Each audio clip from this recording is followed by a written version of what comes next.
নমস্কার বন্ধুরা, blogs with রূপা চ্যানেলে আপনাদের সবাইকে স্বাগত জানিয়ে প্রতিদিনেরই আবারও একটি নতুন রেসিপি নিয়ে হাজির হয়েছি। আজ আমি একটি সুন্দর ব্রেকফাস্ট বা ডিনারের রেসিপি আপনাদের সাথে শেয়ার করছি, যেটি খুব কম সময়ের মধ্যে এছাড়া একদম তেল ছাড়া বানিয়ে নিতে পারবেন। তো চলুন আজকে দেখিয়ে দিই আমি কিভাবে বানিয়ে নিচ্ছি। আমি এখানে এক বাটি ময়দা নিয়েছি, আর এই যে ছোটো বাটি দেখছেন, এই ছোটো বাটির হাফ বাটি নিয়েছি আমি এখানে আতপ চালের গুঁড়ো। তো এটা শুকনো আতপ চালের গুঁড়ো, আপনারা চাইলে আতপ চাল ভিজিয়ে বেটে নিতেও পারেন, সেক্ষেত্রে কোনো অসুবিধে হবে না। তো আমি এখানে এক বাটি ময়দার সাথে দিলাম ছোটো বাটির হাফ বাটি আতপ চালের গুঁড়ো, আর তার সাথে দিচ্ছি এখানে আমি বড় বাটির এক বাটি তালের পালস। আর এই যে বাটিটা দেখছেন, এই বাটিটার মাপ করেই কিন্তু আমি নিয়েছি এখানে ময়দাটাও। এই বড় বাটির মাপ করেই আমি এক বাটি ময়দা নিয়েছি, আর এখানে তারই মাপ করেই দিয়ে দিলাম এই বাটির এক বাটি তালের পালস। আর এই তালের পালসটার কালারটা যে মনে হচ্ছে এরকম, এটা আমি 2-3 বার একটু গরম করে ফুটিয়ে নিয়েছি, এই কারণে কালারটা একটু চেঞ্জ হয়ে গেছে। এবারে তালের পালসটা দেওয়ার পর আমি এখানে দিয়ে দিলাম স্বাদ মতো নুন। তো নুনের পরিমাণটা আমি এখানে একটু অল্প করেই দিচ্ছি, কারণ আমি তালের পালসের মধ্যেও নুন দিয়ে গরম করেছি, এই কারণে নুনটা কিন্তু একটু দেখে শুনে দিতে হবে। আর তার সাথে দিচ্ছি এখানে চিনি অল্প একটু সামান্য করে, খুব বেশি কিন্তু দেওয়া যাবে না, অল্প করে একটু দেবেন, তাহলে বেশ স্বাদটা সুন্দর হবে, খেতে ভালো লাগবে এই ব্রেকফাস্ট রেসিপিগুলো বা টিফিন রেসিপিও বলতে পারো। দিয়ে এবারে এগুলোকে সব শুকনো উপকরণগুলোকে আগে আমি খুব ভালো করে তালের পালসের সাথে মিশিয়ে বা মাখিয়ে নেব। এইরকমভাবে একটু স্প্যাচুলার দিয়ে আমি মাখিয়ে নিচ্ছি, আপনারা চাইলে চামচ বা হাতে করেও মাখিয়ে নিতে পারেন, কোনো অসুবিধে নেই। এইভাবে আগে শুকনো উপকরণগুলোকে খুব ভালো করে তালের পালসের সাথে একটু মাখিয়ে নেবেন, তাহলে বেশ সমস্ত উপকরণগুলো খুব সুন্দরভাবে কিন্তু মিশে যাবে। এরপর আমি এখানে অল্প অল্প জল দিয়ে একটা সুন্দর ঘন করে একটা ব্যাটার রেডি করব। আর তার জন্য জলের পরিমাণটা কীরকম রাখবো বা কীরকমভাবে দেবো সেটাও তোমাদের দেখিয়ে দেব। আমি এখানে এই বাটির এক বাটি জল নিয়েছি, তার এখানে হাফটা দিলাম। এই বাটিটার মাপ করেই কিন্তু আমি ময়দা নিয়েছি, এই বাটিটার মাপ করেই কিন্তু আমি তালের পালস নিয়েছি, আর এই বাটিটার মাপ করেই কিন্তু আমি জল নিচ্ছি।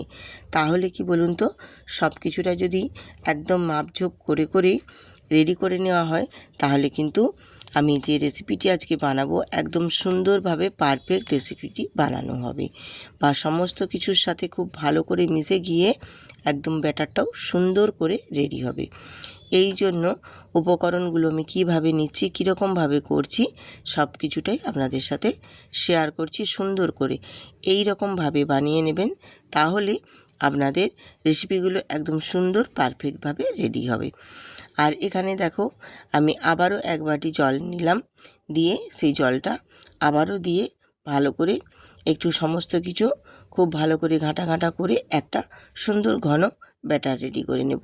আর এই যে জলের কালারটা দেখছো, এটা হচ্ছে ওই যে আমি তালের পালসটা যে বাটিটাতে নিয়েছিলাম, সেই বাটিটাতেই জলটা নিয়েছি, তো এই কারণে কালারটা এরকম লাগছে।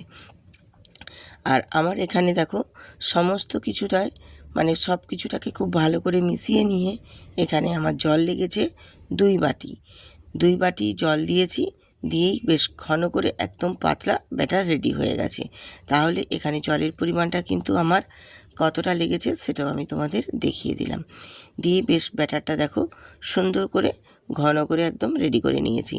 আর এই ব্যাটারটা কিন্তু এই রকমভাবে ঘন করেই রেডি করে নিতে হবে, কারণ এখানে আছে চালের গুঁড়ো, আতপ চালের গুঁড়ো, তার কারণে কিন্তু খুব পাতলা করা যাবে না।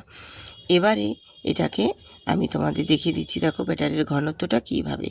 এটাকে এবারে খুব ভালো করে বেশ কিছুক্ষণ ফেটিয়ে নিতে হবে, তাহলে যদি এর ভেতরে কোনো ময়দার দানা অংশ থেকে থাকে সেটা খুব ভালোভাবে একদম পারফেক্টভাবে গুলে যাবে, এই কারণে। এবারে এই ব্যাটারটাকে আমি রেখে দেব কিছুক্ষণ ঢাকা দিয়ে, মিনিট 5 মতো রাখবো, খুব বেশি রাখার দরকার নেই। দিয়ে এবারে মিনিট 5 পরে ফিরে এসে তোমাদের দেখিয়ে দিচ্ছি ব্যাটারটা ঠিক এই রকম থিকনেস রয়েছে। এইরকমভাবেই কিন্তু ব্যাটারটা রাখতে হবে, এর থেকে আর পাতলা করবে না।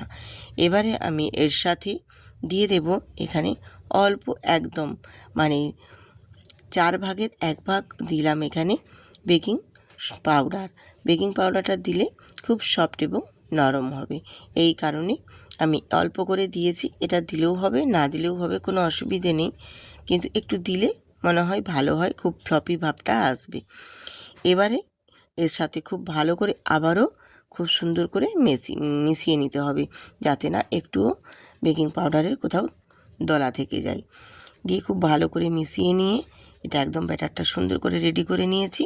এবারে চলে যাব গ্যাসেতে। গ্যাসটা অন করে একটা ফ্রাই প্যান বসিয়ে দিয়েছি, ননস্টিক তাওয়া। এবারে ওর মধ্যে একটু তেল ব্রাশ করে দেব, হালকা করে, একদম অল্প। নিশ্চয়ই দেখেই বুঝতে পারছো তেলটা কী পরিমাণে দিয়েছি। দিয়ে এবারে 1 হাতা করে এখানে ব্যাটার দিয়ে দেব, আর 1 হাতা করে ব্যাটার দিয়ে এইভাবে হাতা দিয়ে একটু ঘুরিয়ে গোল শেপ দিয়ে দেবেন, তাহলে বেশ সুন্দর করে একদম রেডি হয়ে যাবে। আর দেখুন আস্তে আস্তে করে বেশ সুন্দর করে দেখো ড্রাই হতে শুরু করেছে, আর অসংখ্য ছিদ্রযুক্ত হতেও শুরু করেছে। দেখুন বেশ এইভাবে সুন্দর করে এই ব্রেকফাস্ট বা টিফিন রেসিপিগুলো বানিয়ে নেবেন বন্ধুরা, খেতে ভীষণ ভালো লাগে। সকালে ব্রেকফাস্টের জন্য বানিয়ে নিতে পারেন, এছাড়া রাতে ডিনারের জন্য বানিয়ে নিতে পারেন, ভীষণই সুন্দর লাগে খেতে।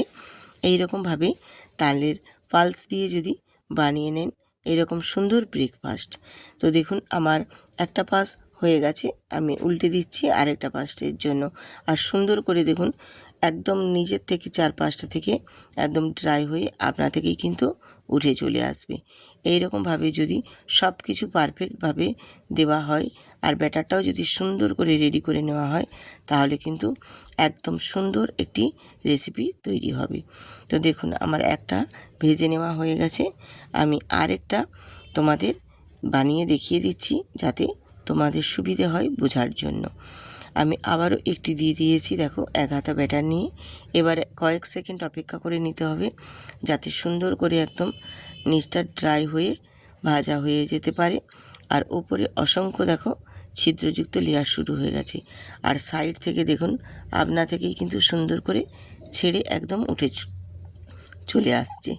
এই রকমভাবে প্রতিটাই আমি টিফিন বা ব্রেকফাস্ট রেসিপি এই রকমভাবে রেডি করে নেব, আর একবার তেল ব্রাশ করাতেই কিন্তু হয়ে যাবে। তো আপনারা যদি মনে করেন যে ওপর থেকেও আরেকটু তেল ব্রাশ করে দেবেন, সেক্ষেত্রেও কোনো অসুবিধা হবে না। এইভাবে একটু তেল ব্রাশ করে দেবেন, তাহলে সুন্দর করে ওপরটাও একটু তেল ব্রাশ হয়ে যাবে। দিয়ে দুটো পাশই সুন্দর করে একটু হালকা লাল লাল করে ভেজে তারপর তুলে নেবেন।